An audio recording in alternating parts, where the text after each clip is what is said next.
जो बीत गई सो बात गई, जीवन में एक सितारा था, माना वो बेहद प्यारा था, वो टूट गया सो टूट गया। अंबर के तारों को देखो, जाने कितने तारे छूटे, जाने कितने प्यारे छूटे, वो जो छूट गए फिर कहाँ मिले। पर बोलो टूटे तारों पर, कब अंबर शोक मनाता है, जो बीत गई सो बात गई। जब मैंने रिसाइट किया पोएम, जो तालियां बजी, जो तालियों के गड़गड़ाहट से पूरा हॉल गूंजा, वो मुझे अभी तक याद है। एक छोटा सा लड़का वेस्ट चंपारण डिस्ट्रिक्ट का कैसे ये सपने लेके निकल पड़ा था कि मैं फिल्मों में काम करूँगा? मेरे पिताजी चाहते थे कि मैं डॉक्टर बनूं, क्योंकि वो खुद बनना चाहते थे। 12वीं तक मैंने अपने पिताजी को, माताजी को ये बिल्कुल नहीं बताया कि मैं एक्टर बनना चाहता हूँ। मैं उस ड्रीम को शेयर नहीं कर सकता था। क्यों? अपनी छोटी जगह पे, क्योंकि छोटी जगह पे एक्टर्स को भांड माना जाता था।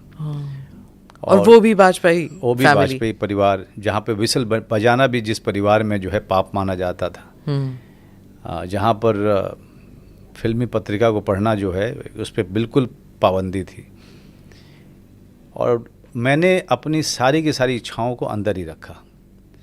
अब मेरी पूरी कोशिश ये रही कि 12वीं के बाद मैं कैसे दिल्ली जाऊं, क्योंकि तब तक मैं बड़े होते होते ये जान चुका था कि एक राष्ट्रीय नाट्य विद्यालय नाम की संस्था है, वहाँ से थिएटर में डिप्लोमा मिलता है। मेरा उद्देश्य सिर्फ ये था एनएसडी कि एनएसडी में जाना है, लेकिन उसके पहले बहुत सारे एक्सपीरियंस लेने हैं मुझे। अच्छा, एनएसडी में रिजेक्शन हुआ, कहा जाता है कि आप डिप्रेशन में यू इवन वेंट कि मैं I went through such a depression where I didn't know how to face the near and dear once.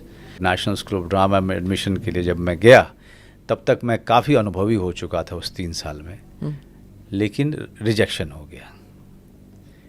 उसके बाद 1 महीने तक माना जैसे कि मेरा सब कुछ लुट गया, क्योंकि मेरे पास प्लान बी था नहीं, और प्लान बी मैंने कभी बनाया नहीं, अपने जीवन में कभी नहीं बनाया। आज तक मैं प्लान बी बनाता ही नहीं हूँ। उसके बाद 1 महीने तक मेरे दोस्तों ने मुझे सहारा दिया, मुझे डिप्रेशन से निकाला। आपने वो कैरेक्टर निभाया Bhiku Mhatre, it was like iconic, right. Award भी मिला आपको। Right. उस टाइम आपको लगा कि हाँ, this guy had a dream and that dream is fulfilled? All the actors from theatre they started being respected. मुझे जो उसके बाद रोल्स ऑफर हो रहे थे, सारे विलेंस के रोल ऑफर होते थे, मैं लेता नहीं था।